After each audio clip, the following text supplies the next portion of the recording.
Iran has been a threat to the United States and the free world for 47 years. Chants of death to America, targeting our people, killing Americans, lying and blackmailing their way toward a nuclear weapon, so they thought. No longer. Not on our watch. Other presidents marked time and kicked the can down the road. President Trump made history. From the strike that took out Qasem Soleimani, to tearing up the disastrous Obama-Iran deal, to the precision campaign that obliterated Iran's nuclear sites in Operation Midnight Hammer, to the decisive military victory we just achieved in Operation Epic Fury. No other president has shown the courage and resolve of this commander-in-chief. President Trump forged this moment. Iran begged for this ceasefire, and we all know it. As the President truth this morning, a big day for world peace. Iran wants it to happen. They've had enough. Operation Epic Fury was a historic and overwhelming victory on the battlefield. A capital V military victory. By any measure, Epic Fury decimated Iran's military and rendered it combat ineffective for years to come. You see, in less than 40 days, one of our combatant commands, Central Command, CENTCOM, using less than 10% of America's total combat power, dismantled one of the world's largest militaries. The world's leading state sponsor of terrorism proved utterly incapable of defending itself, its people, or its territory. We untied just a fraction of our strength, and Iran suffered a devastating military defeat. Together with our Israeli partners, America's military achieved every single objective, on plan, on schedule, exactly as laid out from day one.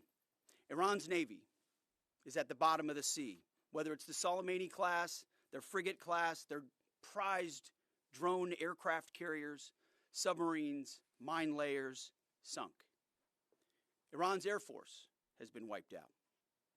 Iran no longer has an air defense, any sort of a comprehensive air defense system. We own their skies. Their missile program is functionally destroyed. Launchers, production facilities, and existing stockpiles depleted and decimated. And almost completely ineffective. Iran shot hundreds and hundreds of missiles and one-way attack drones at our aircraft carrier. They were obsessed with it, and they never got even close. Every single one of those shots easily shot down miles and miles away from the Abe Lincoln. They were blowing ammo into Fantasyland. Contrast that with, most significantly, in last night's wave of more than 800 strikes, we finished completely destroying Iran's defense industrial base, a core pillar of our mission objective. What little they have left, buried in bunkers, is all they will have. They can still shoot, we know that. Their command and control is so decimated they can't really talk and coordinate, so they still may shoot here and there, but that would be very, very unwise. But they can no longer build missiles, build rockets, build launchers, or build UAVs. Their factories have been razed to the ground, set back in historic fashion. You see, had Iran refused our terms, the next targets would have been their power plants, their bridges, and oil and energy infrastructure. Targets they could not defend and could not realistically rebuild. It would have taken them decades, and we were locked and loaded. They couldn't defend against it. President Trump had the power to cripple Iran's entire economy in minutes, but he chose mercy. He spared those targets because Iran accepted the ceasefire under overwhelming pressure. The new Iranian regime understood that a deal was far better than the fate that awaited them. This new regime just happened to look at what happened to their predecessors. Their top leadership was systematically eliminated. Their previous Iranian supreme leader, dead. The Supreme National Security Council Secretary, dead. The Supreme Leader Office Advisor, dead. The Supreme Leader Military Office Chief, dead. The Defense Minister, no longer with us. The IRGC Commander, dead. The Armed Forces General Staff Commander, dead. The Intelligence Minister, dead. The IRGC Navy Commander, no longer here. The IRGC Intel Chief, dead. I skipped over a bunch, and I could go on and on and on, to include the new so-called new Supreme Leader wounded and disfigured. This new regime was out of options and out of time, so they cut a deal. They know this agreement means that they will never, ever possess a nuclear weapon. Under the terms, any nuclear material they should have will be removed. Any material, they should not have will be removed. Right now, their dust is deeply buried and watched 24/7 overhead. The president has been clear from the beginning, there will be no Iranian nuclear weapons. Period. Full stop. Other presidents said it. President Trump did it. Operation Epic Fury. Less than 6 weeks, clear mission, decisive action, overwhelming firepower, America first, a historic battlefield victory. For decades, Iran killed Americans with roadside bombs in Iraq, using cowardly proxies to do their dirty work while they hid safely in Tehran. They struck our embassies with car bombs and attacked from the shadows, never daring to face us toe-to-toe. They thought they could bleed America with impunity. Well, they just learned the hard way what happens when you try to fight us directly. And even when they got lucky, one time in 40 days, and downed 2 of our pilots, they couldn't hold them. In a daring 14-hour rescue operation, 7 hours in daylight and 7 hours of night, both pilots were recovered safely. Not once, but twice. A daylight thunder run right up the middle of their country. Boots on the ground. A midnight raid right up the middle of their country. Boots on the ground. 0 American casualties. The Iranians humiliated and demoralized. We control their fate, not the other way around. That's why they came to the table. Iran's defeat is America's retribution for every American lost to Iranian terror, especially those brave troops killed by Iranian-made roadside bombs in Iraq that my generation knows so well, and for the suffering their regime has inflicted around the world. Now we have a chance at real peace and a real deal. The War Department, for now, has done its part. We stand ready in the background to ensure Iran upholds every reasonable term. And as everyone knows, nobody makes a better deal than President Trump. To the warriors of Epic Fury, I say well done. You're the backbone of our country. Your skill, your bravery, and sheer guts and grit showed the world what America is all about. I'm proud of you. We're proud of you. The President is proud of you.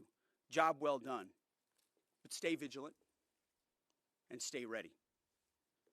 To the families of our fallen, your sacrifice was in service of a historic cause, and we will always remember your heroes, our heroes. We will continue to honor them. And to our Israeli allies, thank you for being a brave, capable, and willing ally on this battlefield. The rest of the world and the rest of our so-called allies saw what real capabilities look like. They should take some notes. Our troops, our American warriors, deserve the credit for this day. But God deserves all the glory. Tens of thousands of sorties, refuelings, and strikes carried out under the protection of divine providence. A massive effort with miraculous protection. Dude 44 Bravo spoke for all of us. God is good. The chairman will now provide an even deeper military detail on the historic success of Operation Epic Fury. Mr. Chairman. Thank you, Mr. Secretary, and good morning, ladies and gentlemen. Thanks for being here. I want to start this morning by honoring the 13 members of our American Joint Force who were killed in action thus far during this operation. Their sacrifice and that of their families is deeply important to us, and we are grateful for each of them, and will continue to mourn their loss. Their names and their bravery will never be forgotten.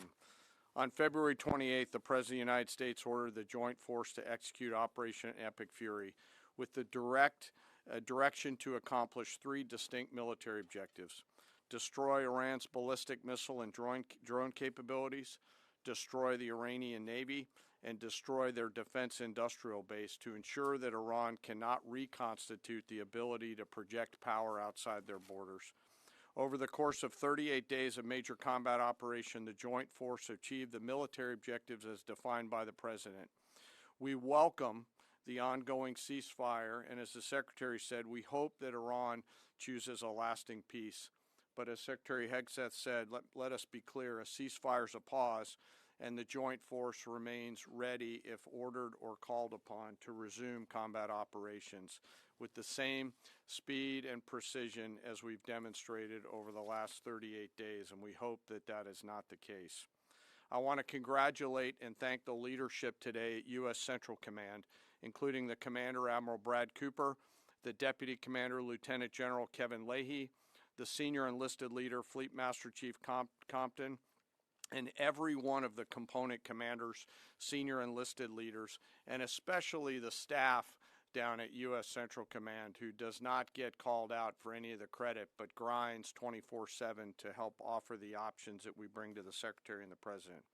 I also want to highlight the forces in the United States European Command under the command of Alexis Grinkowicz, who protected the western flank in support of CENTCOM. And I want to thank our partners across the intelligence community. Our ability to see and understand what an adversary is doing help us to be as decisive as we must be on the battlefield. And that includes DIA, NSA, NGA, the CIA, and the National Reconnaissance Office, and others. I want to thank the other combatant commands who have thus far contributed along the way to U.S. Central Command. This includes Transcom, Stratcom, Spacecom, SOCOM, and Cybercom, all of whom poured all in support of CENTCOM's efforts. And I want to thank, as the Secretary did, our Gulf partners who fought alongside each and every one of us every day. From the Kingdom of Saudi Arabia, the UAE, Bahrain, Qatar, Kuwait, and Jordan, all who joined us together to defend and protect our people and our assets, and who, if required, stand ready to do so again. And I want to thank my team at the Joint Staff, who work literally around the clock in order to help me offer the options that I must with the associated risks to the Secretary and to the President. They are the hardest working people that I know, and I am deeply grateful for their service. Most importantly today, I want to thank America's members of the Joint Force who've poured everything that they can into Operation Epic Fury, and their families who've worked 24 hours a day for 38 days. The Secretary and I could not be more proud of each and every one of you. And we deeply appreciate the support of the American people, who we know always have us in our thoughts and prayers. And we can feel this literally every single day. As the Secretary said, the United States has devastated the regime's ability to harm Americans and our interests for years to come. Since the beginning of major combat operations, the United States Joint Force has struck more than 13,000 targets, including in that 13,000 more than 4,000 dynamic targets that popped up on the battlefield and were immediately addressed, thanks to the exceptional command and control system and intelligence, acumen, and agility of our Joint Force. CENTCOM forces destroyed approximately 80% of Iran's air defense systems, striking more than 1,500 air defense targets, more than 450 ballistic missile storage facilities, 800 one-way attack drones storage facilities. All of these systems are gone. We've devastated Iran's command and control and logistical networks, destroying more than 2,000 command and control nodes and degrading their ability to target U.S. and friendly forces. It is, and we know this, incredibly frustrating right now to be a lower level Iranian commander trying to fight your fight. As the Secretary said, the Iranian Navy now lies mostly at the bottom of the Arabian Gulf, and we assess that we've sunk more than 90% of their regular fleet, including all of the major surface combatants, as the Secretary said. 150 ships are at the bottom of the ocean, and half of the IRGC Navy's small attack boats. Joint fires projected from the land, sea, and air executed more than 700 strikes against naval mine targets, and we had assessed that we destroyed more than 95% of their naval mines. And perhaps most importantly, we've destroyed Iran's defense industrial base, their ability to reconstitute those capabilities for years to come. We attacked, along with our partners, approximately 90% of their weapons factories.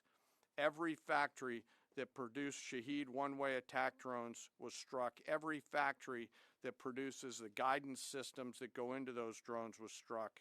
Their missile defense industrial base is shattered, with more than 80% of their missile facilities gone, as well as their solid rocket motor production capability. It will take years for Iran to rebuild any major surface combatants, as more than 20 naval production and fabrication facilities have been damaged or destroyed, and nearly 80% of Iran's nuclear industrial base was hit, further degrading their attempts to attain a nuclear weapon. Throughout Operation Epic Fury, our joint force struck at the heart of Iran's ability to project power and threaten the United States and the region. And in order to do this, it required the service and sacrifice of more than 50,000 American warfighters deployed across CENTCOM, EUCOM, and stateside.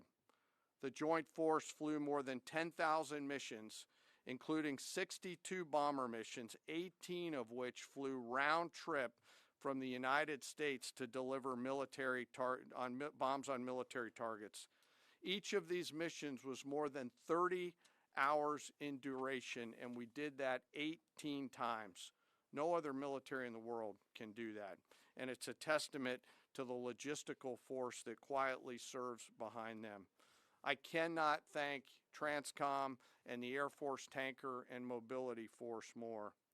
Combined with Army and Navy joint fires, we struck more than 13,000 targets.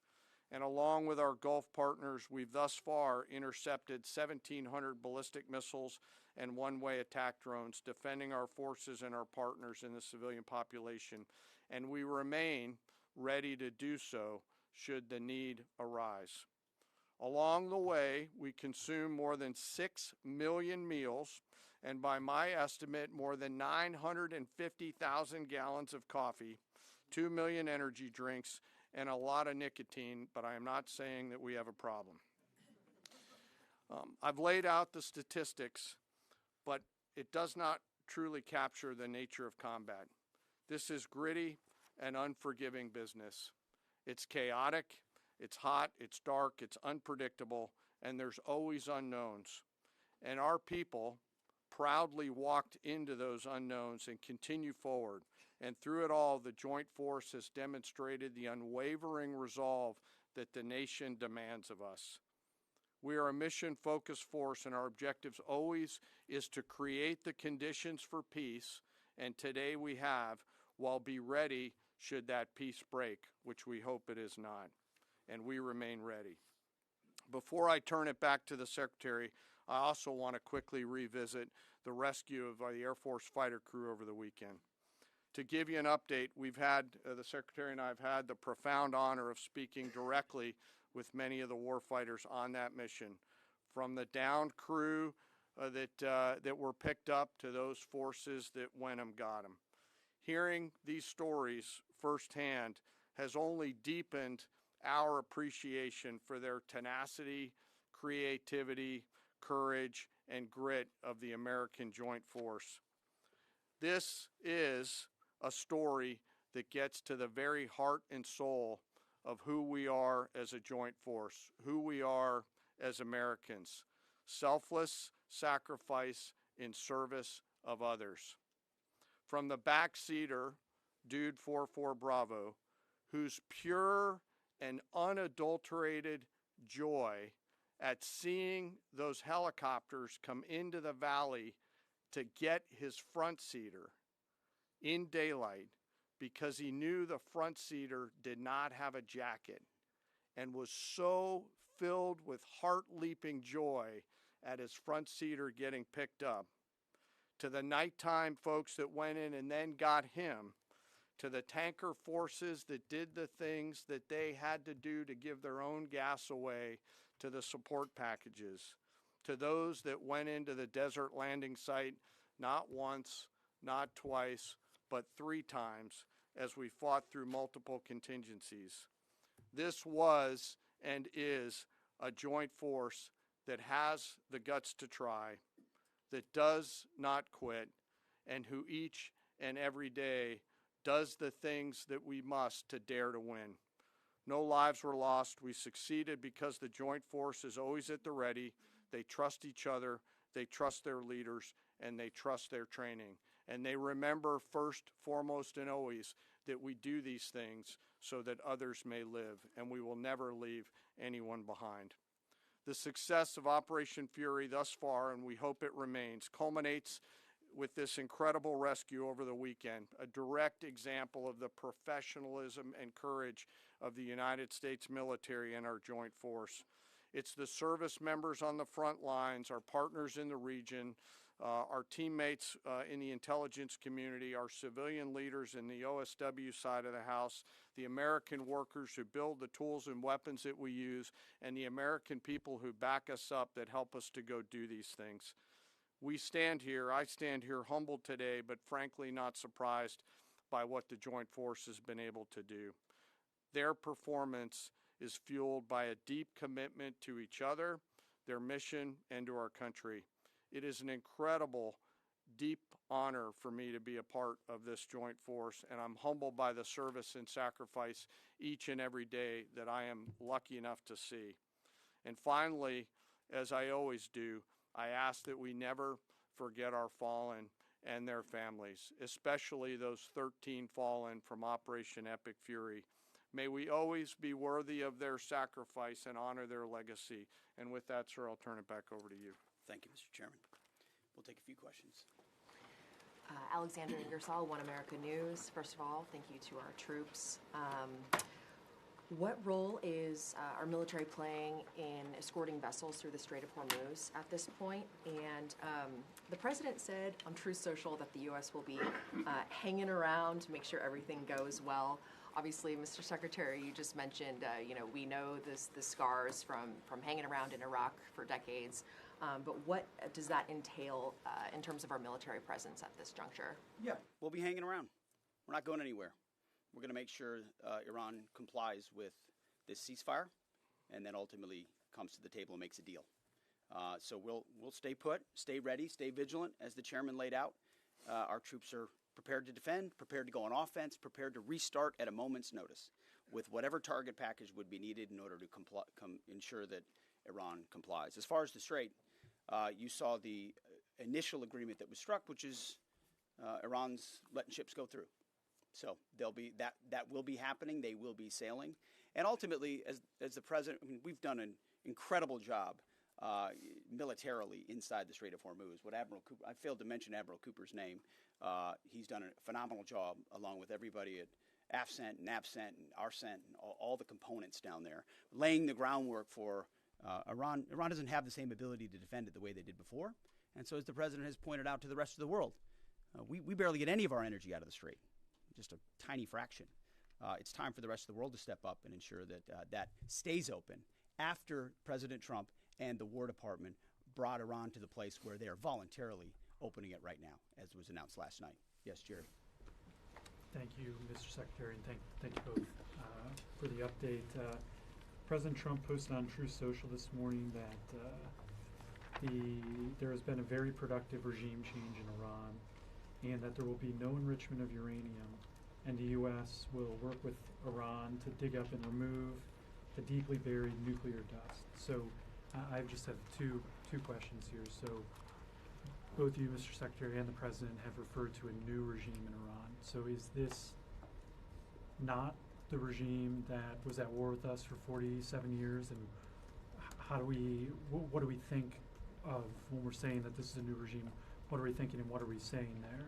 And then my second question is, with any future deal with Iran, is their handing over of all of their enriched uranium and they're promising not to enrich any future uranium a non-negotiable for the U.S.? Well, it's always been non-negotiable that they won't have nuclear capabilities. And so right now it's buried and we're watching it. We know exactly what they have, and they know that. And they will either give it to us, which the president has laid out. They'll give it to us voluntarily. We'll get it. We'll take it out. Or if we have to do something else ourselves, like we did in Midnight Hammer or something like that, we reserve that opportunity. But what's clear, what the new Iranian regime knows, is they'll never have a nuclear weapon or the capability to get a path to one. As far as the new regime, you heard the list that I read. It's a new group of people who've seen the full capability of the United States military and has a new calculus about what it means to negotiate with us, hence why they came to the table wanting a ceasefire and the shooting to stop. So this new regime, which the regime has been changed, has a different interaction with the U.S. Right here. Mr. Secretary, thank you. Oh, of course. I was going in front right here. Thank you, Mr. Secretary and General Caine. Mary Margaret with the Daily Wire. 2 questions. Iran has said that safe passage through the Strait of Hormuz will be possible in coordination with Iran's armed forces and, quote, technical limitations. What do you believe that means? And then we've also heard reports that Iran has continued striking targets well into this morning.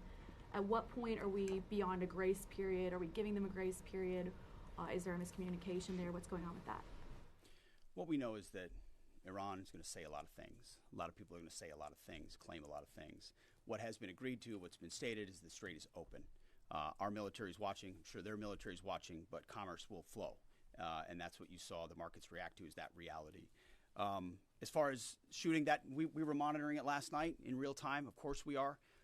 Iran would be wise to find a way to get the carrier pigeon to their troops out in remote locations to know not to shoot any longer one-way attacks or missiles, because this is it takes time sometimes for ceasefires to take hold. We're watching it. We're prepared if necessary, but we hope and believe that it'll hold. Yes. Thank you, Secretary Hegseth. Sorry. Thank you. Excuse me. Why are you so rude? Just wait. I'm calling on people. Thank you, Secretary Hegseth. Yesterday in the President's Truth Social, he threatened to wipe out a civilization. That statement elicited a huge response in America. If Iran did not come to the table and make a deal yesterday by the deadline, was the President really prepared to wipe out Iran entirely? Like I said, we had a target set, locked and loaded, of infrastructure, bridges, power plants. Remember, this is a terror regime. The military regime used all of these things for dual use to fund their military, to fund their terror campaigns. We had a lot of legitimate targets. They knew exactly the scope of what we were capable of. We hit some military targets on Karg, which is a bit of a signal. They can't defend it. And so Iran ultimately understood their ability, their future, to produce, to generate power, to fuel their terrorist regime was in our hands, was in President Trump's hands. That's why they came to the table. He ultimately said, we can take it all from you. Your ability to export energy will be taken away. And the United States military has the ability to strike those things with impunity. That type of threat is what brought them to the place where they effectively said, hey, okay, we want to cut this deal. Yes, right here. Good morning, Mr. Secretary, Mr. Chairman. David Zier, Real America's Voice. During the ceasefire, what do we do when we see Iran rearming, regrouping, repositioning weapon systems and air defenses?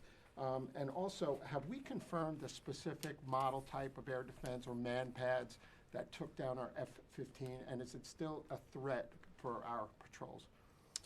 We're still working through the specific details around that particular shoot down. And the crews, when they normally return, go through a debriefing process along with the other members of that flight that were out there. And they'll go back, as they always do, and forensically look at what are the tactical lessons learned. Did we sense or see something? Could we have done something different? We do that, as I mentioned in a prior press conference, every single time we take any loss like that, so that we become a quick learning organization. On the other part of your question around the movement of Iranian military forces, U.S. CENTCOM will continue to monitor that situation. They will continue to have a series of response options, and if need be, will come to the Secretary and to the President for guidance and be prepared to do the things that they're ordered to do so against valid military targets in accordance with the normal procedures that we have. I would just note, it's a good question. The more Iran moves forces, the more they emplace forces, the more easily targetable they are for us right now. Remember, we're able to look, we're able to see, we're able to sense. We know so if they try to preposition, they're just creating riper military targets for us to strike should they make the wrong decision at the table. Right here. Mr. Secretary, Louis Martinez with ABC News. First, a question to General Caine, sir. In your personal opinion, were the risks of the Strait of Hormuz being closed because of the conflict, were they mitigated early enough in part of the decision-making process to lead up to the decision to take action against Iran? And in your opinion, is Iran in control of the Strait of Hormuz? We just heard the Secretary say that Iran is letting them ships through, which would imply that potentially it's not just. The Secretary also said that the U.S. That the strait is open. You did say that, sir. But in your opinion, sir, how can the U.S. ensure safe passage? Mr. Secretary, can you say today that the United States achieved, the administration achieved the military goals that you've constantly delineated? But strategically, is that a victory because of that? And also, you said earlier that the president chose mercy. But you yourself had said 3 weeks ago that we will give no quarter to Iranian troops. How do you correlate those two? And do you think that your comments may have put American troops at risk? No. I try to be nice up here, but you did listen to what I said, right? I laid out the objectives. We believe we've accomplished them, and it's a historic military victory. And President Trump has the option as the commander-in-chief to compel an adversary to the table, which is precisely what he did. And at the end, he chose to say, you know what, I'd rather talk to you at the table than obliterate your capability to export oil and fund your terror regime. So he did make that choice. That was his choice. He was a president of peace, and he's been willing to make those really tough calls that the American people elected him to do. Nothing we've done, not a single thing we've done, this is a typical, of course it's ABC, not a single thing we've done has put an American troop in more of a harm's way. We've only set our troops up to harm Iranian military capabilities, which they've done to devastating fashion and to great success. Mr. Chairman, you had a part of that question. There's a lot in that question. I'd love to take that offline and answer it, but I'm struggling to find exactly what your question was, and that's probably me, not you. Okay, all right. Sorry about that. Mr. Chairman, it was an indictment framed as a question, so you're forgiven for not understanding. Go ahead, please. No, you've had your chance. Go ahead, sir. Thank you very much. I believe so, based on the diplomatic negotiation. So, I believe so. It is I believe nice so. to see you. Yeah, sorry. Mr. Kurd or Rahim Rashidi from Kurdistan. I am representative Kurdistan TV and Kurdistan 24 today. I have two questions. Mr. Secretary, will your forces stay in the region and continue to defend and protect your allies and take the responsibility for their security? Second question is, as you mentioned many times, that you have full control of Iran airspace. Do you still have this control or not? Well, thank you for the question. The chairman mentioned the UAE and Bahrain and Qatar, Saudi Arabia, Kuwait, who have fought shoulder to shoulder with us, especially in defense of our facilities, of our people, of their facilities, and we appreciate that. So that coordination, of course, will continue. And then when it comes to the skies over Iran, I would point to Exhibit A and Exhibit B, 7 hours in the day, 7 hours at night. If any foreign adversary had attempted to do the same over our soil, they would have no ability to do so. Will they have a system here or there? Maybe. Do they have a network, a system that's capable of defending their skies? No, they don't. It's, as the chairman laid out, that's been dismantled, degraded, and destroyed. So it's a slight distinction, but an important one. Yes, right here. Go ahead. General George in the middle of a war. Excuse me. You got a question? Go ahead. Yes. Yep. Yes. Two questions actually for you. So during this time, is the president still? Are you still encouraging civilians to rise up against the Iranian regime, or are they satisfied with this new regime change, or is this two-week period to kind of see where that leads? Also, talked about the enriched uranium going in there. Would that require special forces or other military, our service members? Who would be basically going in there and trusted to going in there to get that uranium out? Mm-hmm. Again, on the uranium, we're watching it. We know what they have, and they will give it up, and we'll get it, and we'll take it. If we have to, we can do it in any means necessary. So that's something the president is going to solve for. We already have Midnight Hammer with the place we put them in, and the reason it's in the situation where it is. The second one was about the people. Listen, I would love to see the Iranian people take advantage of this opportunity. They have been oppressed by the previous regime, and they'll have a new opportunity with this regime. That remains to be seen. That was not our objective in this effort, but they're brave people. Horrible things have been done to them by the previous regime. Tens of thousands targeted and killed and assassinated in a way the government never should, and we wish them the best, absolutely. Thank you all very much. Appreciate it.